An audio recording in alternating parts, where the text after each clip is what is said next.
अध्याय 12। 1 काका महाजनी, 2 धुमाल वकील, 3 श्रीमती निमोड़कर, 4 नासिक के मूल्य शास्त्री, 5 एक डॉक्टर के द्वारा बाबा की लीलाओं का अनुभव। इस अध्याय में बाबा किस प्रकार भक्तों से भेंट करते और कैसा बर्ताव करते थे, इसका वर्णन किया गया है। संतों का कार्य। हम देख चुके हैं कि ईश्वरीय अवतार का ध्येय साधुजनों का परित्राण और दुष्टों का संहार करना है, परंतु संतों का कार्य तो सर्वथा भिन्न ही है। संतों के लिए साधु और दुष्ट प्राय एक समान ही है। यथार्थ में उन्हें दुष्कर्म करने वाले की प्रथम चिंता होती है और वे उन्हें उचित पद पर लगा देते हैं। वे भक्त सागर के कष्टों को सोखने के लिए अगस्त्य के सदृश हैं और अज्ञान तथा अंधकार का नाश करने के लिए सूर्य के समान है। संतों के हृदय में भगवान वासुदेव निवास करते हैं। वे उनसे पृथक नहीं है। श्री साईं भी उसी कोटि में हैं, जो कि भक्तों के कल्याण के निमित्त ही अवतीर्ण हुए थे। वे ज्ञान ज्योति स्वरूप थे और उनकी दिव्य प्रभा अपूर्व थी। उन्हें समस्त प्राणियों में समान प्रेम था। वे निष्काम तथा नित्य मुक्त थे। उनकी दृष्टि में शत्रु, मित्र, राजा और भिक्षुक सब एक समान थे। पाठकों, अब कृपया उनका यश श्रवण करें। भक्तों के लिए उन्होंने अपना दिव्य गुण समूह पूर्णतः प्रयोग किया और सदैव उनकी सहायता के लिए तत्पर रहे। उनकी इच्छा के बिना कोई भक्त उनके पास पहुंच ही ना सकता था। यदि उनके शुभ कर्म उदित नहीं हुए हैं तो उन्हें बाबा की स्मृति भी कभी नहीं आई और ना ही उनकी लीलाएं उनके कानों तक पहुंच सकी। तब फिर बाबा के दर्शनों का विचार भी उन्हें कैसे आ सकता था।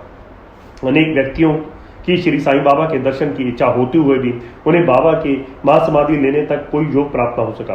अतः ऐसे व्यक्ति जो दर्शन लाभ से वंचित रहे हैं, यदि वे श्रद्धापूर्वक साईं लीलाओं का श्रवण करेंगे तो उनकी साईं दर्शन की इच्छा बहुत कुछ सीमा तक तृप्त हो जाएगी। भाग्यवश यदि किसी को किसी प्रकार बाबा के दर्शन हो भी गए तो वे वहां अधिक ठहर न सका। इच्छा होते हुए भी केवल बाबा की आज्ञा तक ही वहां रुक सकना संभव था और आज्ञा होते ही स्थान छोड़ देना आवश्यक हो जाता था।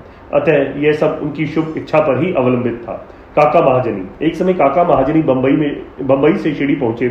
उनका विचार एक सप्ताह ठहरने और गोकुल अष्टमी उत्सव में सम्मिलित होने का था। दर्शन करने के बाद बाबा ने उनसे पूछा, तुम कब वापस जाओगे? उन्हें बाबा के इस प्रश्न पर आश्चर्य सा हुआ। उत्तर देना तो आवश्यक ही था, इसलिए उन्होंने कहा, जब बाबा आज्ञा दे। बाबा ने अगले दिन जाने को कहा। बाबा के शब्द कानून थे जिनका पालन करना नित्यांत आवश्यक था। काका महाजनी ने तुरंत ही प्रस्थान किया। जब वे बंबई में अपने ऑफिस में पहुंचे तो उन्होंने अपने सेठ को अति उत्सुकता पूर्वक प्रतीक्षा करते पाया। मुनीम के अचानक ही अस्वस्थ हो जाने के कारण काका की उपस्थिति अनिवार्य हो गई थी। सेठ ने शिरडी को जो पत्र काका के लिए भेजा था वह बंबई के पते पर उनको वापस लौटा दिया गया। भाऊ साहेब धुमाल। अब एक विपरीत कथा सुनिए। एक बार भाऊ साहेब धुमाल एक मुकदमे के संबंध में निफाड़ के न्यायालय को जा रहे थे। मार्ग में वे शिरडी उतरे। उन्होंने बाबा के दर्शन किए और तत्काल ही निफाड़ के प्रस्थान करने लगे, परंतु बाबा की स्वीकृति प्राप्त न हुई। उन्होंने उन्हें शिरडी में एक सप्ताह और रोक लिया। इसी बीच में निफाड़ के न्यायाधीश उधर पीड़ा से ग्रस्त हो गए। इस कारण उनका मुकदमा किसी अगले दिन के लिए बढ़ाया गया। एक सप्ताह बाद भाऊ साहब को लौटने की अनुमति मिली। इस मामले की सुनवाई कई महीनों तक और 4 न्यायाधीशों के पास हुई। फलस्वरूप धुमाल ने मुकदमे में सफलता प्राप्त की और उनका मुवक्किल मामले में बरी हो गया। श्रीमती निमोड़कर। श्री नाना साहब निमोड़कर, जो निमोड़ के निवासी और अवैतनिक न्यायाधीश थे, शिरडी में अपनी पत्नी के साथ ठहरे हुए थे। निमोड़कर तथा उनकी पत्नी बहुत सा समय बाबा की सेवा और उनकी संगति में व्यतीत किया करती थी। एक बार ऐसा प्रसंग आया कि उनका पुत्र बेलापुर में रोग से पीड़ित हो गया। तब उसकी माता ने वहां जाकर अपने पुत्र और अन्य संबंधियों से मिलने तथा कुछ दिन वहीं व्यतीत करने का निश्चय किया, परंतु श्री नाना साहब ने दूसरे दिन ही उन्हें लौट आने को कहा। वह समंजस में पड़ गई कि अब क्या करना चाहिए, परंतु बाबा ने सहायता की। शिरडी से प्रस्थान करने के पूर्व बाबा के पास गई। बाबा साठेवाड़े के सभी नाना साहब और अन्य लोगों के साथ खड़े हुए थे। उन्होंने जाकर चरण वंदना की और प्रस्थान करने की अनुमति मांगी। बाबा ने उनसे कहा, शीघ्र जाओ, घबराओ नहीं। शांत चित्त से बेलापुर में 4 दिन सुखपूर्वक रहकर सब संबंधियों से मिलो और तब शिरडी आ जाना। बाबा के शब्द कितने सामायिक थे। श्री निमोड़कर की आज्ञा बाबा द्वारा रद्द हो गई। नासिक के मूल्य शास्त्री ज्योतिषी। नासिक के एक कर्मनिष्ठ अग्निहोत्र ब्राह्मण थे जिनका नाम मूल्य शास्त्री था। उन्होंने 6 शास्त्रों का अध्ययन किया था और ज्योतिष तथा सामुद्रिक शास्त्र में भी पारंगत थे। वे एक बार नागपुर के प्रसिद्ध करोड़पति श्री बापू साहेब बूटी से भेंट करने के बाद अन्य सज्जनों के साथ बाबा के दर्शन करने मस्जिद में गए। बाबा ने फल बेचने वाले से अनेक प्रकार के फल और अन्य पदार्थ खरीदे और मस्जिद में उपस्थित लोगों में उनको वितरित कर दिया। बाबा आम को इतनी चतुराई से चारों ओर से दबा देते थे कि चूसते ही संपूर्ण रस मुंह में आ जाता तथा गुठली और छिलका तुरंत फेंक दिया जा सकता था। बाबा ने केले छिलकर भक्तों में बांट दिए और उनके छिलके अपने लिए रख लिए। हस्तरेखा विशारद होने के नाते मूल्य शास्त्री ने बाबा के हाथ का परीक्षण करने की प्रार्थना की, परंतु बाबा ने उनकी प्रार्थना पर कोई ध्यान न देकर उन्हें 4 केले दिए। इसके बाद सब लोग वाड़े को लौट आए। अब मूल्य शास्त्री ने स्नान किया और पवित्र वस्त्र धारण कर अग्निहोत्र आदि में जुट गए। बाबा भी अपने नियमानुसार लेंडी को रवाना हो गए। जाते जाते उन्होंने कहा कि कुछ गेरू लाना, आज भगवा वस्त्र रंगेंगे। बाबा के शब्दों का अभिप्राय किसी की समझ में न आया। कुछ समय के बाद बाबा लौटे। अब माध्याह्न बेला की आरती की तैयारियां प्रारंभ हो गई थी।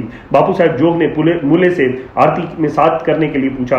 उन्होंने उत्तर दिया कि वह संध्या समय बाबा के दर्शनों को जाएंगे। तब जोग अकेले ही चले गए। बाबा के आसन ग्रहण करते ही भक्त लोगों ने उनकी पूजा की।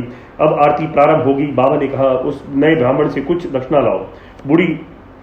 बूटी स्वयं दक्षिणा लेने को गए और उन्होंने बाबा का संदेश मूले शास्त्री को सुनाया।